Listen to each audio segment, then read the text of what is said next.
Hi everyone, welcome to this session.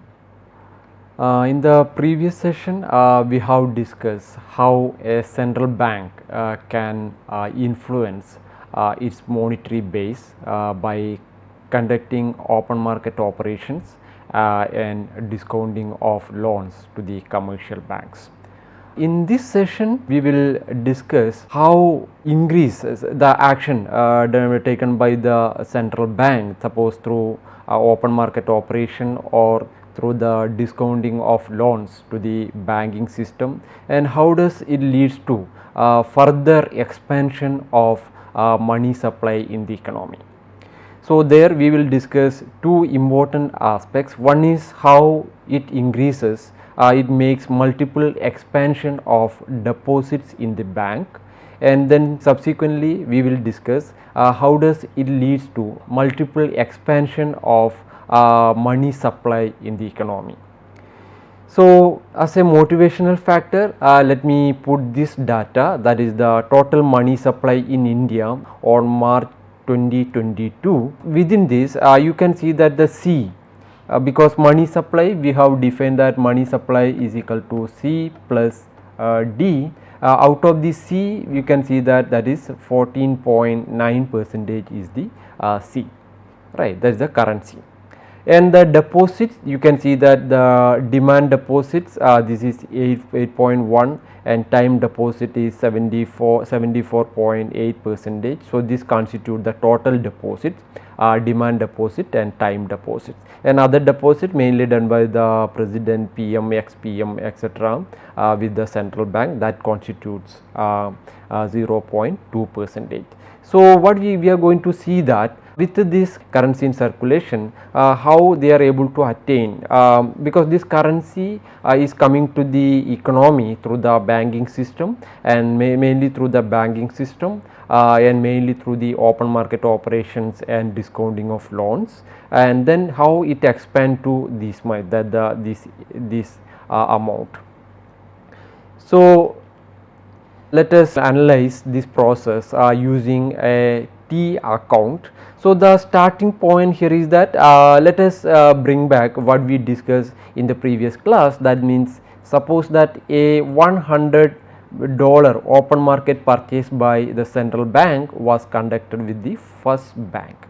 That is first bank is our representative commercial bank here. That means central bank has done an open market purchase, and as a result, and you know that the immediate effect is going to be a decline in the balance sheet, the T account of the first bank. We can see that the securities, there is going to be a decline of $100, and immediately you can see that the proceeds of the sale, it will be credited to the account of this First National Bank by the central bank, and immediately there will be an increase in reserves of $100 here, right.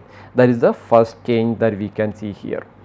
So, here subsequently, you know that because the bank has no increase in checkable deposits, because this money came to this bank, this first bank, not by anyone deposited this amount to the bank, but because it sold out its securities, government securities to the central bank, Fed, and as a result there was an increase in this $100. So, because of that, the first bank give this 100 reserves. It does not need to keep any cash reserve, required reserve out of it.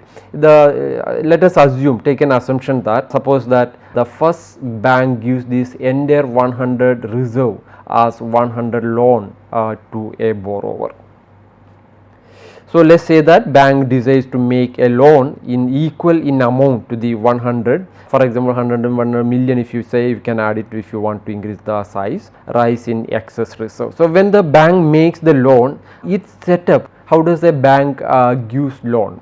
So, in order to give loan, it set up a checking account for the borrower and puts the proceeds of the loan into this accounts. So, in this way, what we can see that the bank alters its T account balance sheet by increasing its liabilities, with $100 of checkable deposit, that is this one.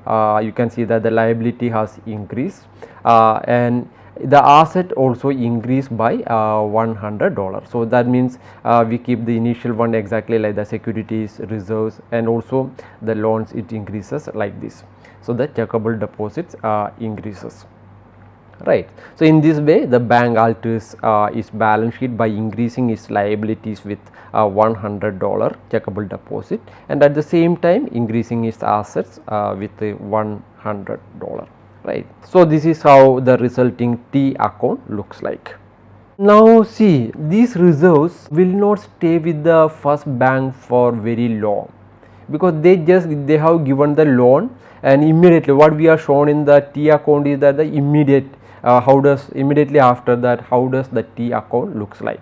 And this reserve, that even the money credited in the checkable deposit account, it won't stay there for a long. Now suppose that now the borrower purchase, whoever took this loan, he withdraw this amount, purchase goods and services from other individuals and corporation, and they finance it by writing checks, and those who got this check, they deposit this check in another bank called bank A, or just spend the money, and those who get it deposit it in another bank. So that means this amount we are assuming here that it is going to another bank, right. So that means the $100. So look at the First National T account again, that means this reserve declines, is disappear, and we can also see that when they withdraw checkable deposits also withdraw from these accounts.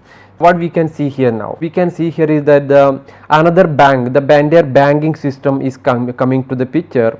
That means when the money has been deposited in bank A, and how does the banking system, that the bank A here, bank A's assets T account look like. So we can see here is that the $100 deposit created by First Bank bank's loan is deposited at bank A, and that this bank and all other banks hold no excess reserve. Then accordingly this bank's balance sheet is going to be that reserves is going to be increased in $100, and checkable deposit is going to be an increase of $100. And here now what we can see here is that the bank A, now their asset has increased and the liabilities also has increased.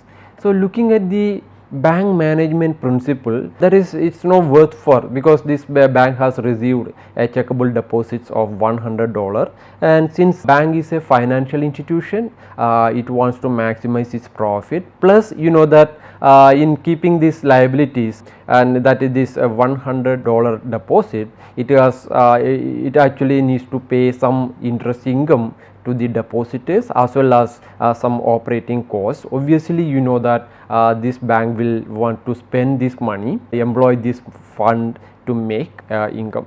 So in this case, obviously we can see that there are different way it can spend. It can give a loan, or it can buy a bond. So several options are there. Whatever option we take, the effect is going to be same here. So let us see that suppose they give it a loan to a customer here.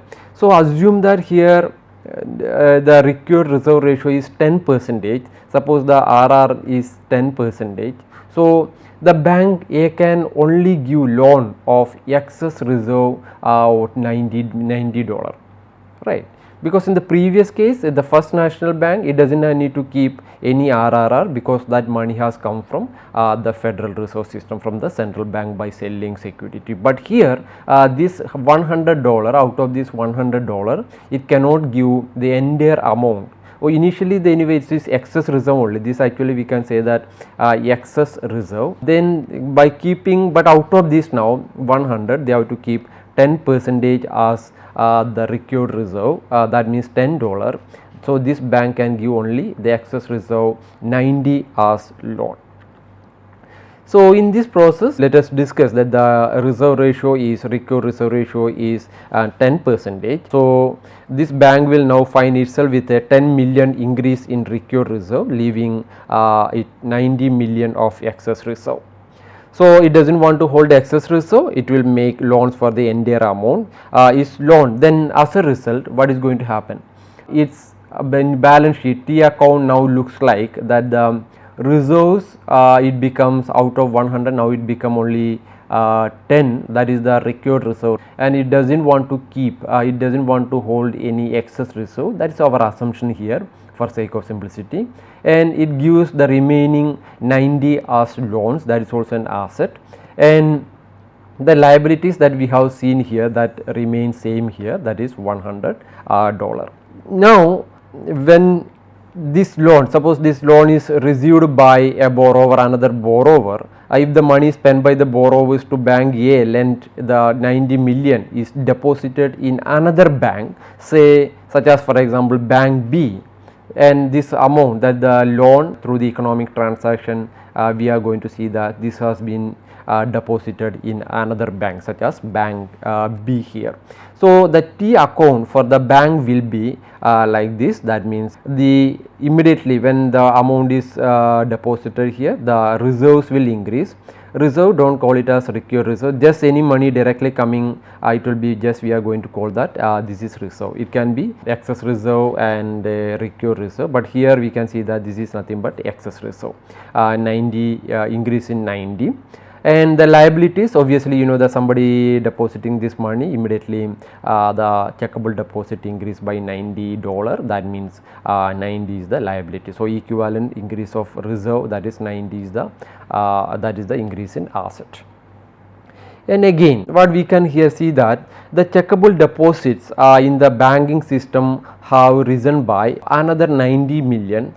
So what we can see that for a total increase of 190 million. So that means 100 million at bank A, and now that is this one, that the 100 million in bank A, and 90 million in not million, I am just adding million, we can just say 190, 90 in bank B plus that 90 million at bank B. So in fact the distinction between bank A and bank B is not necessary to obtain the same result on the overall expansion of deposit. Suppose if the borrower from bank A write checks to someone who deposit them at bank A, the same change in deposit occurs.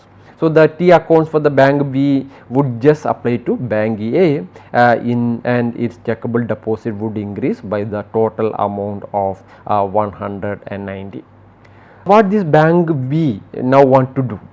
So again the point here is that bank B here, bank B it received that 90 million, that is the liability. Anyway it wants to employ this fund, and you know that by now it cannot lend the entire amount. Without, suppose it decide that it doesn't want to keep any excess reserve, suppose excess reserve is equal to 0, then it can, out of this 90, 10 percentage is the reserve, required reserve ratio, that is 10 percentage, that comes 9, and remaining 81 it can give us loan.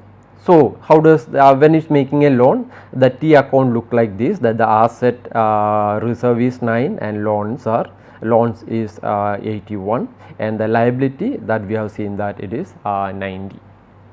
Okay, so now if the borrower, let us continue this story. That means if the borrower puts the loan in bank B, and this bank will only be able to give loans to excess reserve, that 81, which will be deposited in another bank, and so on. So we continue this story in a way that the 80 million spent by borrower from bank A will be deposited in another bank, that is bank C. So consequently from the initial, suppose they put this money, now they put in bank C, those who got loan from bank B, and we see that when, because this money, those who get this money will be spending, maybe spending by cash, and then someone will be depositing it in another bank, or will be directly giving issuing a check. Those who get, suppose due to this financial transaction, those who get this check will be depositing in bank C. So consequently what we can see that from the initial 100 increase of reserve in the banking system, the total increase of checkable deposit in the system so far is 271, right. How does it look like? It goes like that, that the checkable deposit would increase so far by the total amount of 271, it keeps increasing like this. So following the same reasoning, if all banks, so assuming that if all banks make loans for the full amount of their excess reserve.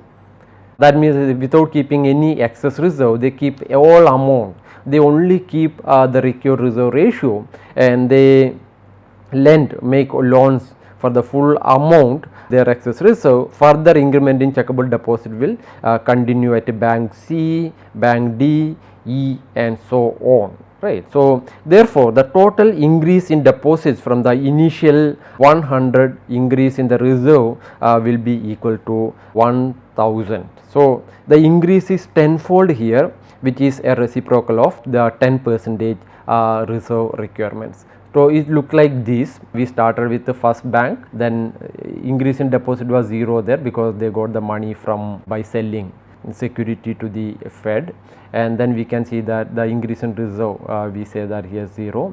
Then the bank A got $100, 100, then bank B we are seeing that, assuming that RR is equal to 10%, that is our assumption. Then we can see that this sequence of events, the increase in deposits will be like this, right. So in correspondingly we can see that when here 100 increase in deposit, then we can see that increase in reserve is 10. Here in this case increase in reserve is 9, increase in reserve is 8.10, like that. So at the end, the total for all banks, we can say that if the cash reserve ratio, required reserve ratio is 10%, the total increase in deposit is going to be 1000.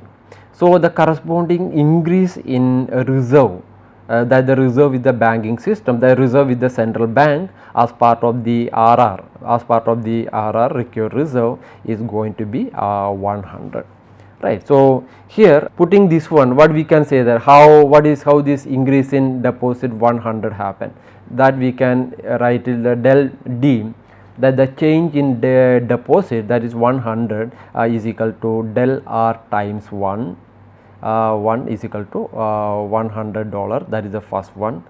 Second one, what you can say that this one has increased, that is del D 90 happen here is equal to del R times 1 minus R, that means 100 times 0.9, that is the 90%. So this is by multiplying we are getting change in deposit is equal to 90, and in this case third 81, we can see that is getting 81, but that means del R times 1 minus R square. This is the process. So this is, if we continue this is the process happening here. What we can see here is that this is an infinite series. The sum of the infinite series is del D is going to be del R times 1 by 1 minus times 1 minus R. So this is the del D. So then del D, we can see that this is, we can see that finalizing, we can shorting, we can see that del D is equal to del R times 1 by R. So here this is actually del D divided by del R is equal to 1 by the reciprocal of required reserve. This is nothing but the deposit multiplier. This is the deposit multiplier here. So we can see here that the symbol deposit multiplier is equal to 1 by R. That is the symbol deposit multiplier. So simply we can say that this is the reciprocal of required reserve ratio.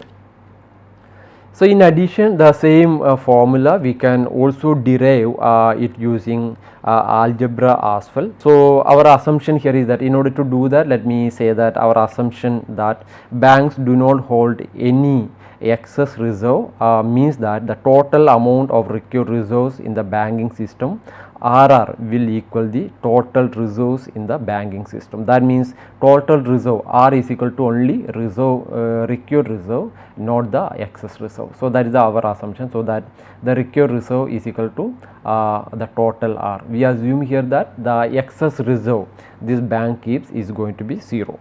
So the total amount of required reserves equal the required reserve ratio RR times, that is the small r times the total amount of checkable deposit. So we can say that RR is going to be R, that is the required reserve ratio, the percentage, times D. So, substituting R times D for RR, because we already say that RR is nothing but equal to R.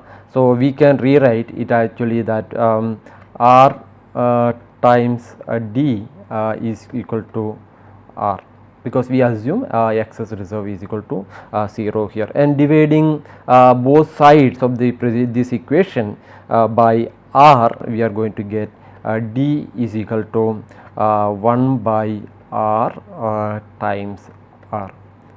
And then what we are going to see, that we are going to see the change in D due to change in R, right. So, that is the change in R is our starting point. So, taking changes in both sides of this equation, then just using delta to indicate a change, we can say that del D is equal to 1 by R times del R. So, here you can see that del D by del R is equal to 1 by R. This is nothing but the multiplier here, right. The deposit, this is the nothing but the deposit multiplier we have derived here. So, finally, we can say that del D is equal to 1 by R, and then this 1 by R, this 1 by R is nothing but the deposit multiplier. This is what we have derived here.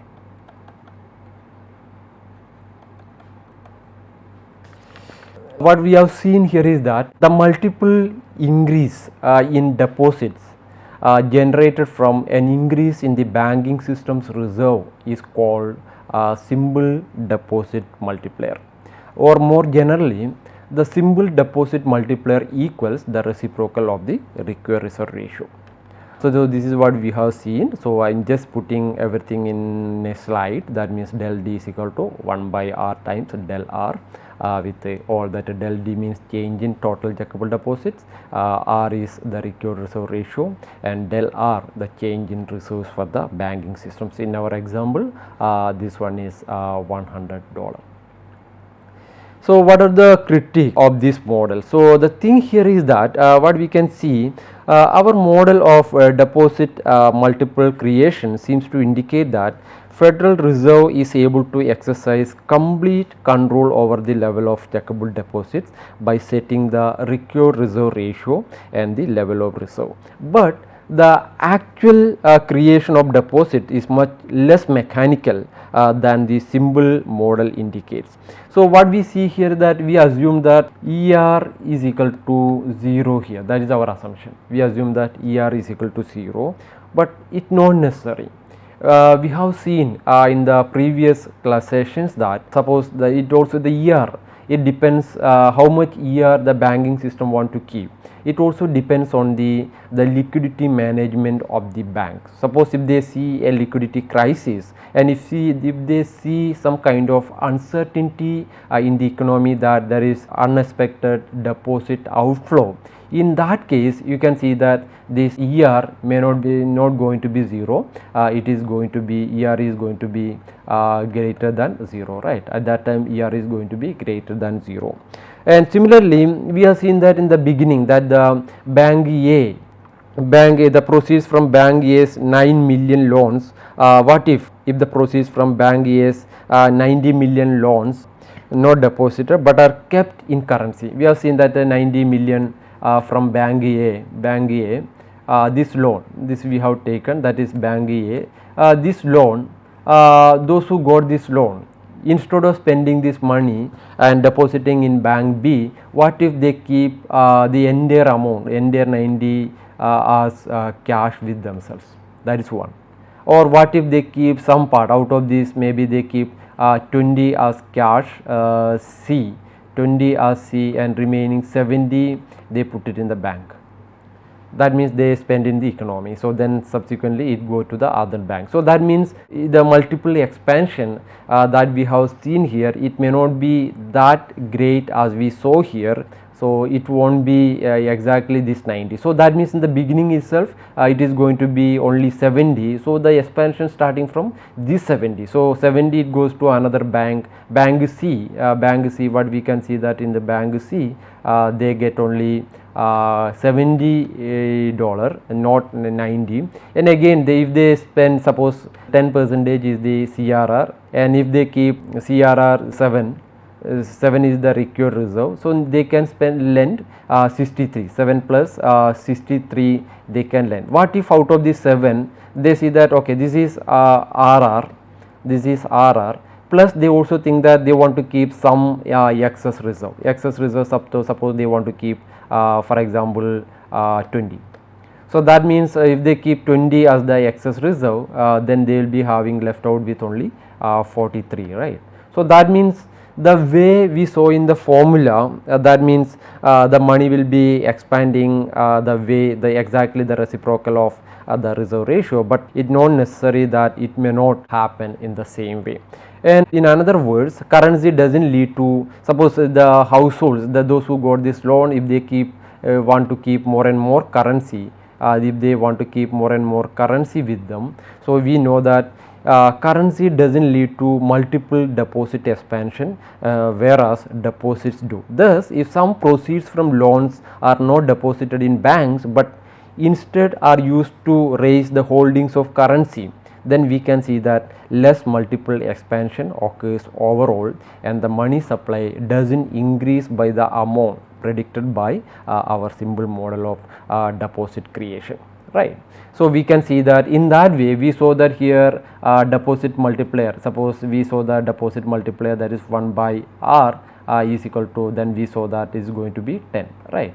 So 10 is the multiplier that we saw here, but if banks began to keep excess reserve greater than 0, and also people they increase the currency holding, and this one if they keep on increase, if they keep the increase in currency holdings, then there will be less multiple expansion occurs. It may not increase to from 100 to 1000, and that means it will be less than that, means the multiplier value is not going to be 10. So another situation that we ignored in this model is one in which banks do not make loans or buy securities in the full amount of their excess reserve. Suppose bank A decides to hold on to all 90 million of its excess reserve, no deposits will be made in bank B, and this will stop the deposit creation process. The total increase in deposits will be only 100 million, suppose if bank A doesn't make a loan. That means if the bank A doesn't give any loan, so that means the total multiple expansion of the deposit won't happen. Whatever the initial $100 came to the bank through the open market operation, it just stay there, right. It will be only that much. So that the total increase in deposit will be only 100 million, not the 1000 million increase in our example. So hence if bank choose to hold on to all or some of their excess reserve, what we can see here that the full expansion of deposits predicted by the simple model of multiple deposit creation again doesn't occur. So what we can see from here, that our example from our discussion, that the Fed is not the only player whose behavior influence the level of deposits and therefore the money supply.